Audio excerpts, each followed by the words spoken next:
सिवनी में आज पूर्व विधानसभा उपाध्यक्ष हिना काबरे पहुंची और एक प्रेस कॉन्फ्रेंस को संबोधित करते हुए उन्होंने बताया कि 16 तारीख को सरकार का घेराव भोपाल में किया जाएगा।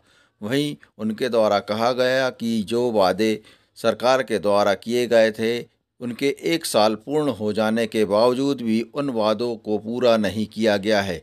जहां धान का समर्थन मूल्य 31 रुपये कहा गया था, वह कार्य नहीं किया जा रहा है। लाडली बहना को 3,000 रुपये प्रति माह देने की बात कही गई। इस प्रकार जो भी वादे किए गए थे घोषणा पत्र में, वह भाजपा के 1 साल हो जाने के बावजूद भी पूरे नहीं किए गए हैं। इसी के चलते 16 दिसंबर को विधानसभा का घेराव कांग्रेस के द्वारा किया जाएगा, जिसमें कांग्रेस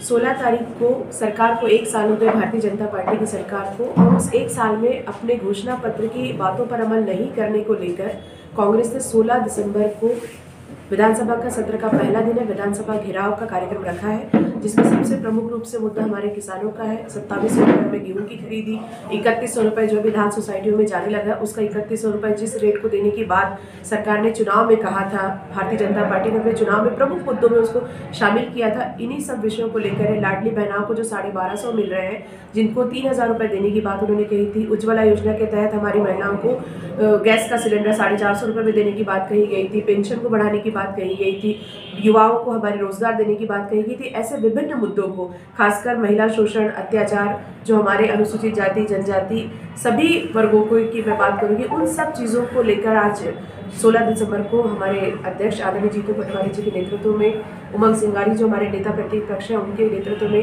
कांग्रेस के समस्त वरिष्ठ लीडर्स और समस्त कार्यकर्ताओं के साथ मिलकर विधानसभा का घेराव रखा गया है। उसी के संबंध में मुझे सिवनी जिले की जवाबदारी दी गई थी।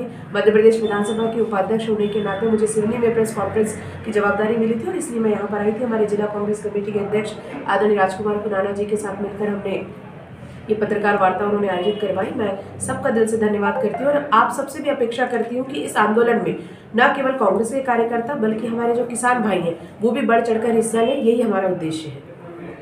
Thank you. धन्यवाद।